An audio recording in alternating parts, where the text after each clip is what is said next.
CDBG projects for 2015. We have some roads designated for our 2015 LMIG projects. We have several roads that have been resurfaced partially and not completed out to the end of the roads. And two of those especially we'd like to include in our 2015 LMIG. Those are 2.3 miles of DC pipeline to carry it on out to the county line from the project that we just finished with the 2013, which would be from about Liberty Church, just beyond Liberty Church, out to the county line. Also, we have had two different projects on Wolf Pit Church Road, and came from both directions. There's approximately a mile between the two. There's still old pavement that needs to be tied together so that it's all of that's completed. So there's a mile there, and have 2 miles in Commissioner Hagan's district. And we want to list 2 alternate roads, and those being Big Creek Church Road and Highway 64.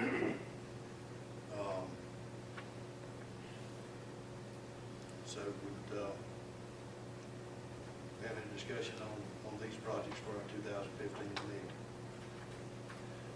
You had another Yes, there were several streets there.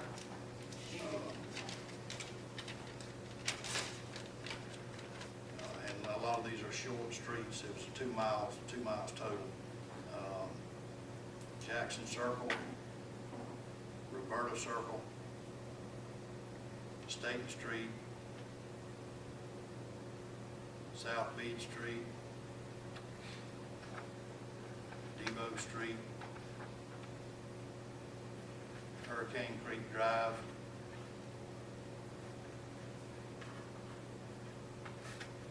East 15th Street,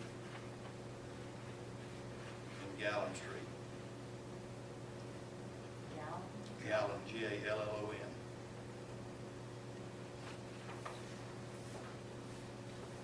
That came to a total of 2 miles. On the pipeline, when we did it, it was, we had 6 miles there and a mile on Beagle Boulevard, I believe. We had 7 miles total on the 13 LMIG. I believe you're right. I think that's correct. So that's why we have the alternates that we have when we get our prices together and estimates. We may be able to go ahead and do some on one of these other projects. So we need some alternates there in case something didn't work out to list with DOT. Also on CDBG projects, we have talked about Mimosa Road and Curtis Altman Jr. Road. On Mimosa Road, we have almost everything in hand as far as right-of-ways. They're working on that, trying to complete that now. Curtis Altman Jr. Road, I believe we're going to have to check on the income is the biggest issue on that. We're waiting on the grant writer. And we need to determine on the grant writing on that too, if we're going to do that in-house or if we're going to hire a grant writer to make the applications for those roads. Chairman, my personal opinion is we do it in-house. I don't think we have a huge asset that we need to utilize. What I think it's based on a percentage, correct? If we get someone else to write. I think that's normally it's a percentage of the project. Is that? That's if you get funded. Yeah, if you get funded. But then you're gonna have to pay a grant writer to write it. And normally it's probably $3,000 to $5,000, sometimes $7,000 to hire a grant writer to write it. My opinion is we do it in-house. Save us that money. But if you do it in-house and I have to do it, then I'm gonna need somebody to relieve me in there on the trash collection responsibilities. I mean, I can't do both. Because I did the chip application with, doing it on my own at home, and didn't get paid for it. Okay. Maybe just look at getting somebody to fill in. That's just my opinion, but whatever, there we go. I'd like to see us leave that $5,000 to $7,000. Okay. I'm quite sure with all the grants we need to be applying for. And I agree with you, Commissioner, we need to get someone in to take over that trash detail portion. Let Mr. Liddell do what we paid her to do. Okay. Give her office space at the Save Our School and let her go to work. We need funds, try to find operating funds to work with. That's to utilize it. Okay. Financial pacemaker, something buzzing. Okay, well, I would, entertain a motion that we accept these roads as for our, on our 2015 MIG, and, that we, apply in-house for doing an application for the CDBG grant on, Mimosa, and Curtis Altman Jr. roads. I'll make a motion. Okay, have a motion? I second Have a second. All in favor say aye. Any opposed? Okay. The ayes have it. Next thing we have is the contract on our senior center, which is just the normal yearly contract that we have with them for them to provide operation of the senior center with congregate and home delivered meals. Don't see any change in the contract. We just need to approve accepting this contract and sign this and send it back to them. So would entertain a motion that we renew the contract with the Southern Georgia Area Agency on Aging for our senior center. What is the amount of that?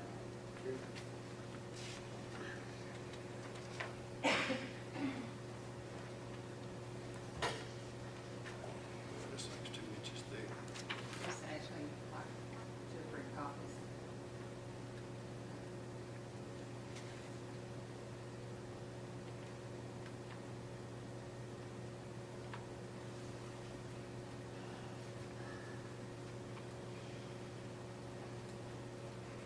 That'll be the congregate match, correct? Because the actual congregate cost is $55,753.25. The congregate match would be $61.95. And then the HDM match would be $12.52 with a total matching of $7,446.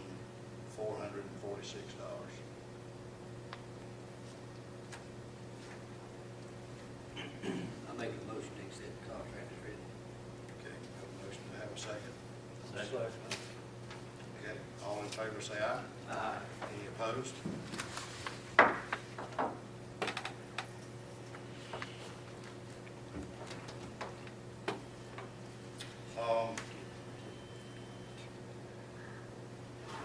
Number 4, oh, I'm sorry, you're correct, I did skip that. Back up, I did skip number 2. Update on our jail repairs. Billy Ray, could you give us an update on where we're at there? I know we're pressure washing and painting on the inside. Cages going into the cells were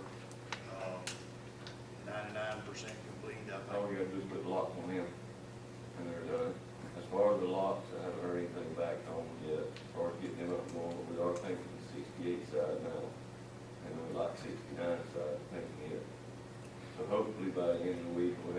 side of it, pretty close. And maybe by the end of next week, we'll be close on the other side. To get the painting done, you can go ahead and install the cameras, and we also had lightning damage, as y'all know, and we're getting estimates on that. We've had the insurance company here, and the guy from the insurance company has already come over and looked at it. We have company, HDI from K-Bill, who is working us up estimates for the insurance company and trying to do, they actually got some of the doors up and going already, but they're working us up an estimate on the system there to have everything working there, cell doors, day runs, everything working from the pod with the control that we have at the pod. So if everything goes well, we may have everything installed on 68, so that side, if we have all that, we get all that done, then hopefully we could bring maybe half of those prisoners that are being housed somewhere else back into that section, and then try to finish up on 69 the next week. Billy Ray, did they ever get the spouts on that backside? Did they ever get those dropped down? Yeah. Yeah. They got back And down. added some additional spouts also, downspouts also. I know we had talked about that. I wanted to make sure that got done. They did, they come Wednesday and Thursday last week, and then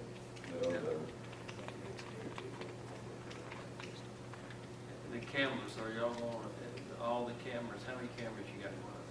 well, we got a DVR for 16, so that's what we've done purchase, the 16 of them. And the sheriff's give the okay to buy another DVR and another monitor to run. So I guess it's gonna be up to y'all to go on the cameras, and then we'll put cameras outside. And I'll go back I would over like in the to morning. see some of the cameras placed on strategically on the outside at some point in time, as soon as we can do that. Well, we've got the DVR space now to do that with. So we didn't have it at the time, but we got a place for 32 cameras now.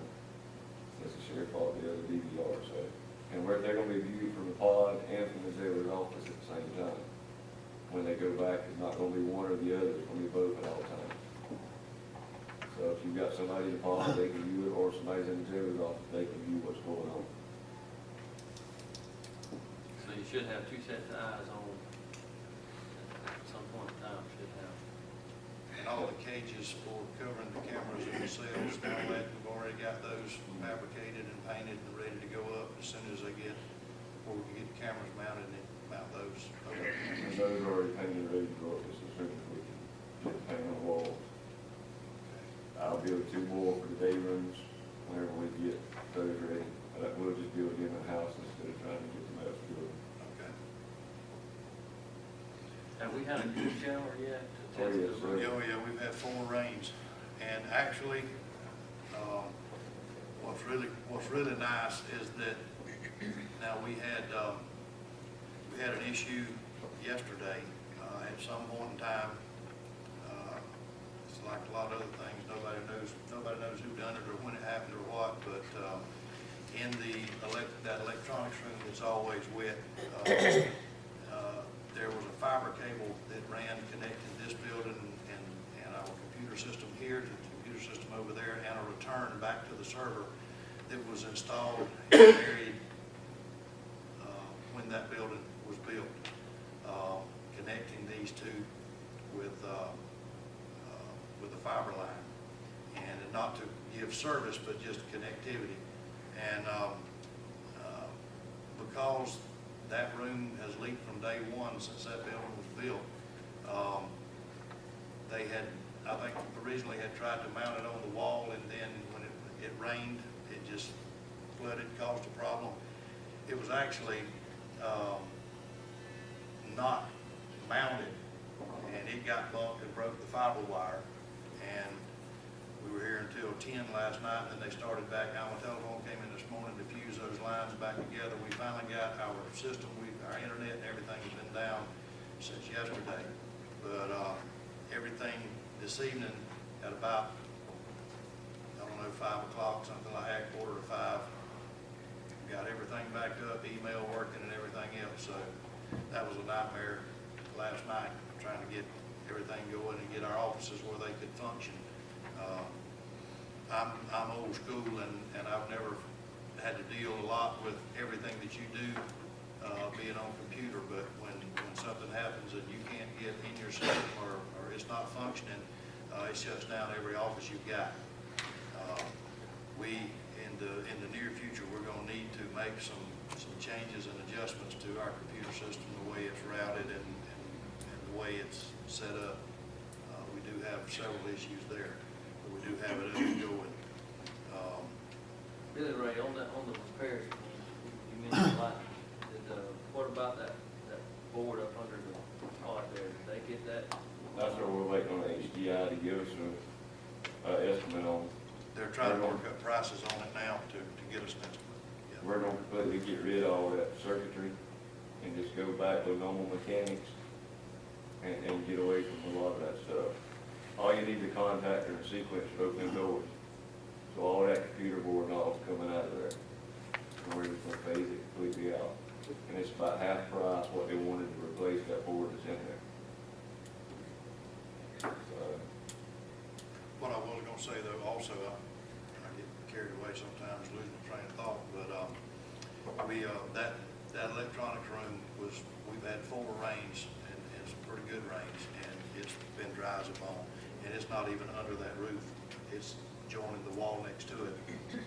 But due to the way the metal came down and the flashing that we had put up there previously too, it's cut out the leaks that we had in that room and in the women's cells. and the women said that leak no more we knew was out that day. So, they're mounting that fiber to the wall in the station area this time, so hopefully we won't have any water issues there and we won't have any issues of that getting bumped and that fiber getting broken.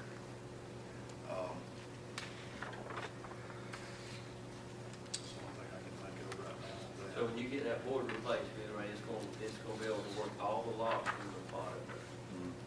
All the cell locks, all the exterior locks, everything. You'll work from the pod up there, everything should be working. As far as their end of it, they will have power to the locks. It's gonna be up to us to replace the locks that's no good and the ones that we don't have. And the locks, we've done got quotes on, they're $1,100 a piece. And we've done a bunch over there, with the detail crew, the guard shows how they check their locks out there, and over half of our locks are not at par.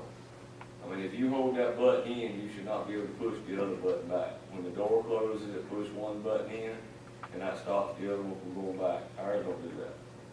We've got a few in there that does that, and that's it. You can take a credit card and run it behind the pop the locks after you lock the door. So, I mean, we do have some issues on our end with locks, even after they do their end with the electrical side of it. And we have one, I think, on the Sally Port that has been gone for years. Yep. The company that manufactured the lock came and took it out, went back to Baltimore or somewhere, carried the lock with them to repair it, went out of business, never brought it back, never was able to have that lock back to put inside the chamber and everything. George looked in there for us, and he's found some locks for $5.50 a piece, but they don't have the keys, or they don't have the cylinders or nothing else, it's just the inside guts of the lock. So we may be able to buy some of them and use our cylinders and our keys on some of them, and just have to replace the inside, but some of them like buy new locks. I believe that's an investment we need to make, Yeah. because not only is it jeopardizing the safety of the sheriff's people, but it's also the citizens. You know, they can slide it open with a credit card, and we definitely need to. Well, the night that the sheriff had to move them out, we had one inmate over and just kicked 68 side open. And you got 25 or 30 head in there. And he kicked the door till it come open. And that's when the sheriff, they called the sheriff and they had to do something. That's when they got them out. So I mean, that's an issue right there just for our jailers. If you got that many inmates coming out, and that's where the cages come into effect now, they can't get to the door. With the cages in there, they can't even kick those doors going into the day room, so it keeps Well, I them was off of that. under the impression less than 6 months ago, how many thousands of dollars was spent in there, that all the cameras and all the locks were working. That's what I was told. But evidently, from what you're saying, that's not so. You're saying they only work one way, so that means they wasn't really fixed even then. It was before my time, I mean, I didn't know a whole lot when I come here about the locks, and David Music has showed me a lot, and then some of the guards that's been over recently has showed me a lot about them. So we've had a chance to play with them over a period of the last 8 months, so.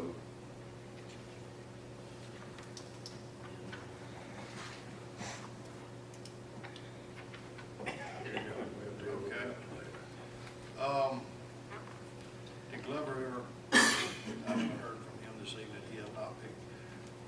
We have an airport hangar agreement, but Glover was not able to come by and pick up his copy, has not done it yet. I contacted him again today, and he was out of town. He was gonna try to get back before we voted on putting this agreement in place. I wanted him to go over it because it had been changed some from the one that was in Vidalia. And so we'll table number 4, and we may cover that at our next, we'll have a call meeting later this month, and we may cover that there. On the contract for fiber, we had discussed this. This is for bringing fiber optic in for our internet service and our computer system. It's been, quotes in the past, has been pretty expensive, even on the installation and everything else, but we have a contract here that we looked at our planning session, and with Alma Telephone Company, they're waiving the installation charges, and the monthly fees are supposed to be split between the county and the city. And the county's portion of that would be $250 a month for the fiber optic to come into the county. So, into the county's part of coming into our building here, which would service everything on this city block, was my understanding. Everything in the courthouse, city, the jail, fire department, everything in the safety complex, and also the ag building and everything over here. So we had discussed this at the planning session. Would entertain a motion to accept this contract with ATC for a total of $250 per month for fiber internet service. Chairman, I'll make that motion. Okay, have a motion, do we have a second? Second. Okay, with a motion and a second, all in favor say aye. Aye. Any opposed? So carried. How long before they'll have that installed? I think later, they could have it in later this week, if we go ahead and get the contract to them, which is what Carl and I had discussed. If we could go, if we went ahead and passed it here, I've got the contract here, I can sign it, get it to Nathan at ATC. And from what I understood from Carl, the city side, Nick already had the contract approved on the city side, and, and that would allow them to go ahead and install and hook up and get us up and running on that. We also had discussed item number 6. We had discussed our airport and the good comments that, and again, I encourage all of you and the public to, at some point in time, the airport is always open. The lobby there is open day and night. It's been renovated. It's a really nice facility. There's a login sheet or book there in the lobby where these pilots and different people traveling stop, get fuel, maybe overnight, stay in our community. It would make you proud to stop and look and read some of the comments that these pilots leave about our airport.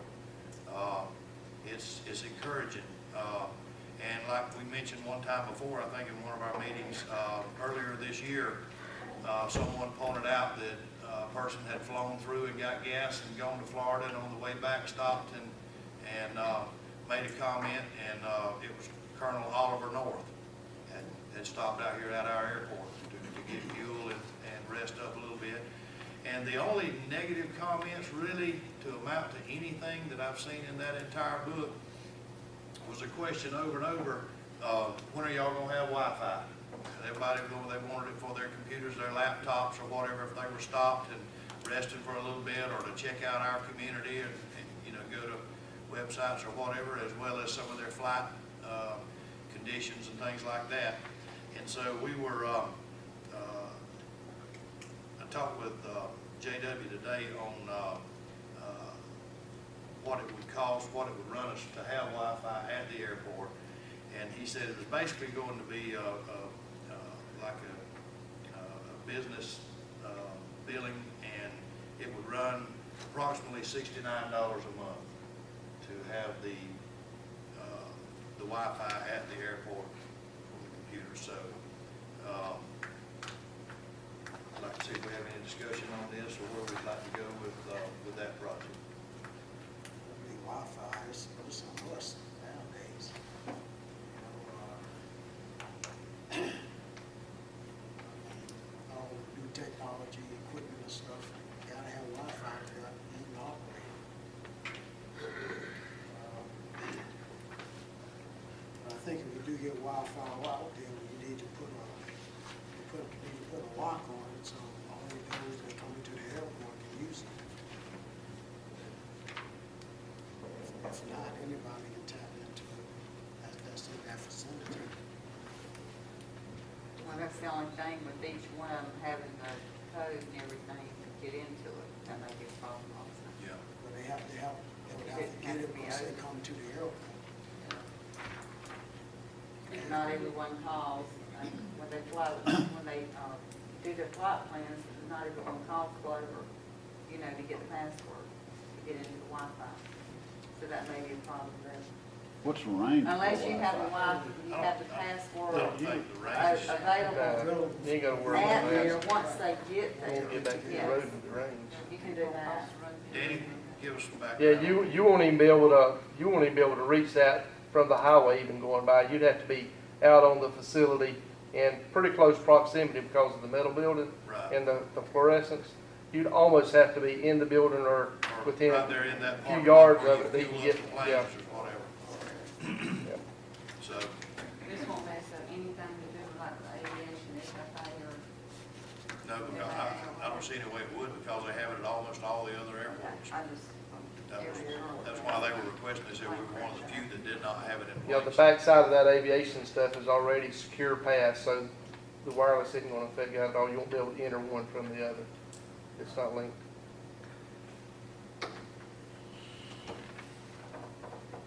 So you gonna make it public, or you gonna password? well, if it's public, I mean, unless you're close, like Danny was saying, you wouldn't be able to log on to it anyway, tap into it. So therefore, I mean, with anyone flying in, it would really, you know, be necessary for it to be public. Wouldn't you think, Danny? Yeah, you don't need a password protected. I would, that's what we're Yeah. getting at. I Yeah. don't think I need a password. I think just open it, Yeah. and then because of all those factors, it ain't gonna work for No. them. And you don't have just anybody going to the airport out there. Well, it is regularly at night, the sheriff's department and the police department circle, ride through and check out the hangars and the buildings and all. They keep a pretty good check on too. So if somebody's just pulled up out there on a laptop on the internet or something like that, they can find out what business they had out there. So I don't think that would be much of an issue at all, really. Doesn't seem to be, I don't think, with other airports who have that capability.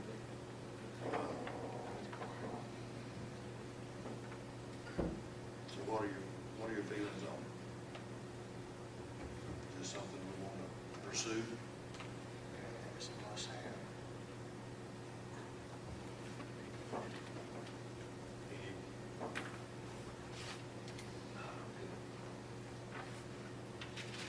Okay, I'd entertain a motion that we, I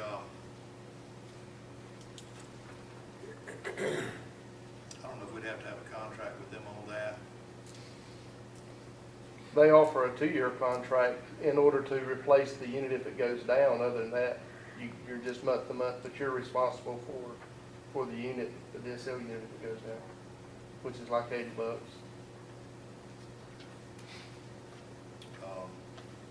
it would probably be better to have the 2-year contract, because then they would install it, and then if lightning hit or Yeah. something like that, they would replace it, Yeah. and then the county Free would not have to installation. replace it.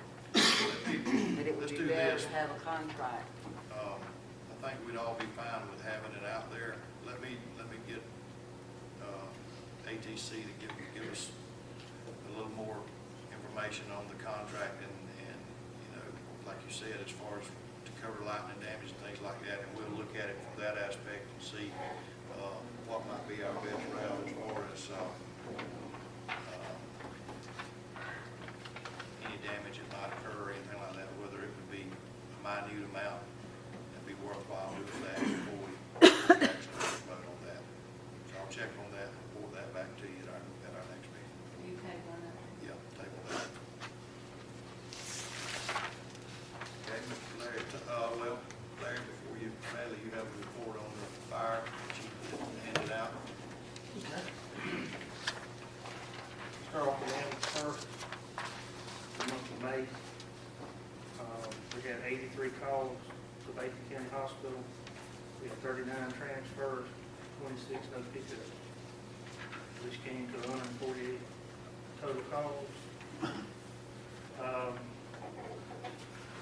Last week, we went to south part of Jacksonville, down on Jacksonville beaches for that coding class. It was me, June, Katie, and Scotty went. So we completed all that, schooling on the coding, and learned got a lot of knowledge out of it. Today, we left last night, went up to around the Grange there to pay the down payment on the ambulance, the new one. And as of today, at 5 o'clock, after paying all bills, we have $107,563 in checking.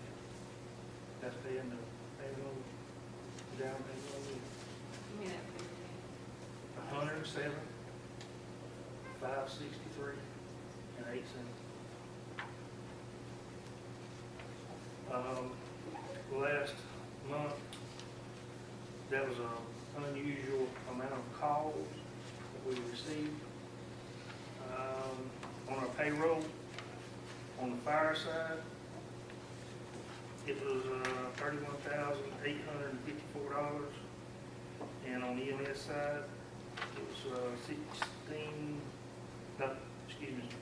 $16,223 on EMS side. I come $629 over my budget on EMS on the salaries because of the amount of calls, but the money received from them calls. Gene, what would you say, $15,000, $17,000 over normal? Somewhere around there?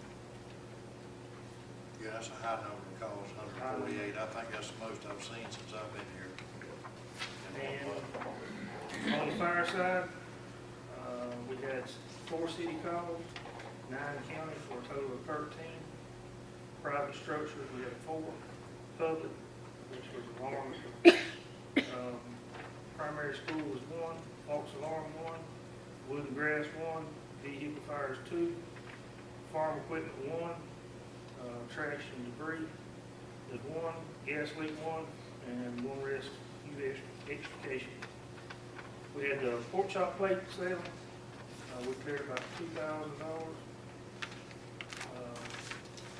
We put it in the account on the county side with the Andy on it.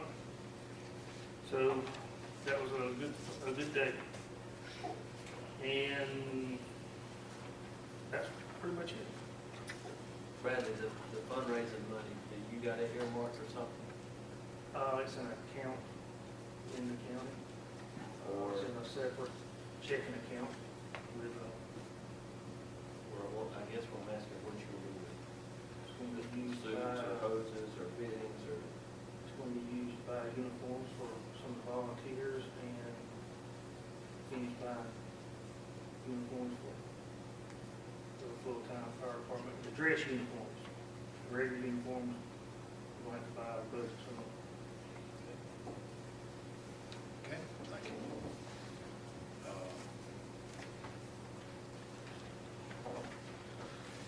We have, the reading here, Larry, you want to do this reading on the, fiscal year change? Doesn't matter again. We have you down next for, I'll just say this, as you know, we've been studying for some time the possibility of changing the year end for the county from a calendar year to a fiscal year. And we just recently, in the matter of the last couple of weeks, realized, found out from the right people how do you go about doing it, strictly this body's responsibility to be able to do that. And to effect that, we have to have a resolution, which Andy's fixing to read. And this would be the first reading, and then we do have a call meeting, not just for that, but we can take care of it in that call meeting on the 23rd, have a second reading, and then you can adopt it. The attorney and I will then make sure it gets to there's at least 3 places we got to make sure they get a copy of that resolution to make record of this change. But it's a fairly simple thing. It got very complex to figure it out, but we did find out. The purpose, though, if anybody's interested in, there are a bunch of reasons why you want to do this, but the primary purpose is, I'll do it in order of importance, the last being the most important. Audit timeliness has been an issue here recently. It should give any auditor a better opportunity to provide an audit in a timely fashion, because it doesn't come in the first year, which is when most auditors are extremely busy. It's a June 30 year end, I didn't say that. Have more time to be able to devote that, get it out time. This would also then put us on the same year as the city, because so many of our contracts between us and the city with the 2 years makes it very confusing sometimes. It's 2 different years that we're dealing with. But the most important one is for managing a county business. As it stands now, on the cash basis, we deal with expenses for 11 months. Not much revenue, because taxes is our biggest, property taxes is our biggest source of revenue when it comes in December. So I'm going to give you a financial report, and I'll explain that, I'll kind of highlight that. We go along, and kind of in the hole, it looks like in the hole. We had the money from December, so we got the cash, but just expenses this year, we just expend, and then we get our revenue at the end. And hopefully, in this past year, we did successfully bring it in very, very close to the same number. But you just don't know. With adopting this new year, we'll be able to get the revenue cycle in the middle of the year. So if we need to do any kind of adjustments, we've got a half year to work with. So those are the primary reasons. I'll let you read the resolution for the first reading. okay, first reading of this resolution, Bacon County Board of Commissioners, Bacon County, Georgia. Resolution of the Bacon County Board of Commissioners to change the fiscal year to begin on July 1st and end on June 30th. Whereas the Bacon County Board of Commissioners desires to change its fiscal year in order to better manage the funds of Bacon County. Whereas the Bacon County Board of Commissioners believes it is the best interest of Bacon County to change the fiscal year to begin July 1st and end June 30th. Whereas Bacon County Board of Commissioners is duly authorized by law to change the fiscal year. Now therefore be it resolved by the Bacon County Board of Commissioners, acting in its capacity as the governing authority of Bacon County, Georgia, that the Bacon County Board of Commissioners shall adopt a fiscal year beginning July 1st and ending June 30th each year. This resolution shall be effective upon adoption. That is the first reading of this. It will be read read again at our call meeting on the 23rd. Is that not correct? That's correct. Second reading. And to remind everybody in the public, we will have a call meeting on the 23rd of this month at 5:30 p.m. here in this same room. Okay. Okay, and in connection with that resolution, since it's not really formally adopted, there is a couple of things that we will be taking up in that, besides adopting that, in that call meeting. One is the budgetary issues that we'll have to do. One is because we now have a short year, 99 and a half years, we had our first short year, half year. So we got a budget that we're operating under that is for a full year. So I gave you a spreadsheet, this one right here. It's listed, it's called Statement of Activities. But it's just 3 columns, but it's a bunch of pages. But 3 columns is where we stand in actual numbers through 5 months. That's what the first column is. Next to it is the annual budget. And this is my proposal for adjusting that budget for a half year is what this other one is. I did get it balanced, as I told you I would, but I would like you to look over this thing and then we discuss it at the call meeting and make this adjustment if you would like. But you'd go to the 3rd page. I'm sorry, let me get it right there. I don't have it numbered here, but the 4th page in. All right, now remember I just told you that you pretty much had 5 months of expenses only. You do have some income, mostly expenses. And the big income comes at the year end. So through May, you got to do the financials, like I said, I'll discuss them in just a moment, but we are in the hole. And it looks like about a big number. If you take this financial, just look at it, you'd be concerned more so than you should. But knowing that we had like $2.5 million come in the first year, we still pretty strong cash-wise right now. But to get this balance, get this budget balance, there's a number there called about that. See my thumb. It's called operating transfer from general fund. It's actually from the reserves. So we have to use to make this budget balance. If you make my recommended budget adjustment for the short year, we'll be calling on the reserves for $1.2 million, which we do have. We have 2.4 at least. So it's not. Here's a dent in it, but it doesn't wipe it out. And here's the reality of that. We will have to gradually build it back up over time, because you go immediately into a 12-month period again, which you won't have this. If you cut the year another half year off in December, should have exact reverse of this. But you're never going to do that. You're never going to have another short year unless you fold in, I guess, going up to Colvin County or something. Make sure it happens on December 31 and make the numbers look good again. So it's going to take a while. I'm going to make sure you understand that reserve that. The number back up. There's no money gone from this stuff. It's very, the county stuff that sometimes they might get confused with. But read over this and see any particular line item. I had to make adjustments on budgets. I mean, some are a little way over and some are a little over. So if you want to discuss it, if you see something that you can call me or Marilyn, we'll find you the answer why that line item is like it is. You got every line item in our budget at this time. And that one needs to be adopted the 23rd, the first budget issue. The second budget issue, we need to have a budget for the new fiscal year. The year that will be ending June 30, 2015. I met with as many as wanted to come, department heads and constitutional officers yesterday, explain the process, explain our budget process, explain why we're kind of rushing along. And we got a lot of budgets turned in, got several budgets yet to get. But as I promised, I will have you a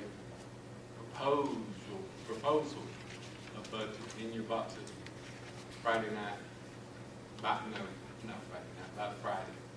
And then you can hopefully spend a little time over the weekend and we'll discuss it in that call meeting. It's not actually adopted there. You basically kind of approve it, and then we're going to run publish in the paper for 2 weeks. And then we got another call meeting we'll mention to you. I assume we'll figure that actually formally adopt that budget. Sorry about all the slamming it right here, but with our budget guidelines, that I think our department heads that were here yesterday better understand that. They understand that budget can be, under the right circumstances, can be adjusted. So if we do mess up and not make it perfect in this process, we do have opportunities to correct, rectify. And on the final other thing I got is to, I gave you financials for May. I'm gonna make this very short. If you go to page 20.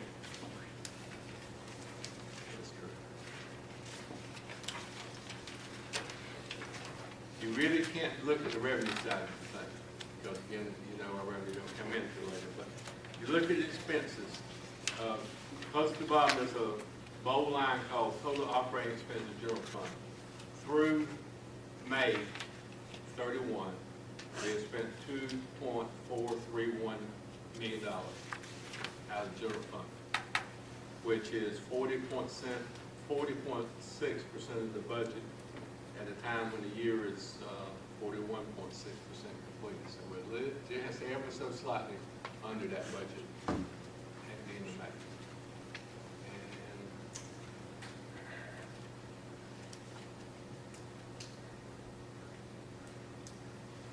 And that's all I've got to say. You got questions?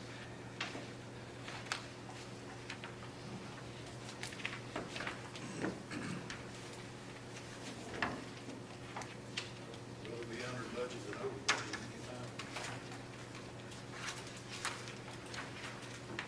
Okay, again, remember our call. I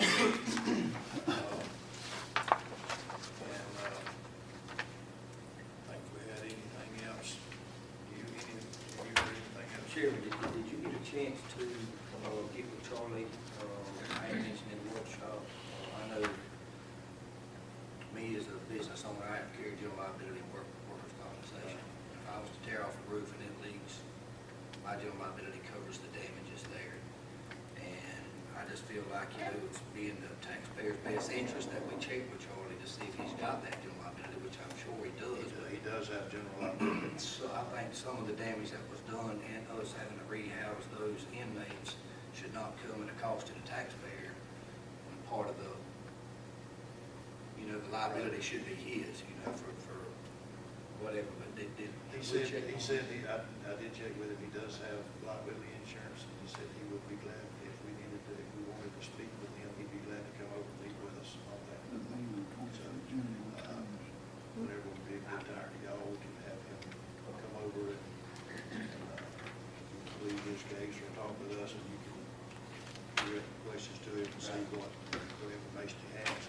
I will say that he, trying to remember, when we had to move the prisoners out, I believe it was on a Saturday, and the following Saturday, it was about 7 days before we got the complete roof on it and had it dry. So it's been, and that was probably 10 or 11 days ago that was completed, but the prisoners are still housed elsewhere until all this other work is done on the jail. So, you know, we had probably 7 days that he was working on the roof from the time they were moved out until it was completed. And actually, the day that he finished with that was the day that we had some high winds and some rain that night, and was able to at least have it tested the next morning to see if we had any leaks anywhere. But if you would rather he come, It's just whatever y'all would like me to, as far as if you have a date or a time or anything that's better for you. Cemetery with me, I was here at 10 o'clock last night. I just, Well, I feel like we need to meet with him and discuss it, because it is, some of that is part of his responsibility. So I feel like if we want to save a meeting, we can do it at the call meeting. Okay, I'll try to contact him tomorrow, see if he would be able to make that meeting on the 23rd, and get back with you and let you know on that, or if something happens, and could not make that meeting, see if we can set another time that we can meet with. Okay? All right. Anything else? Okay, I would entertain a motion to adjourn. Have a second? All in favor, say aye. Aye.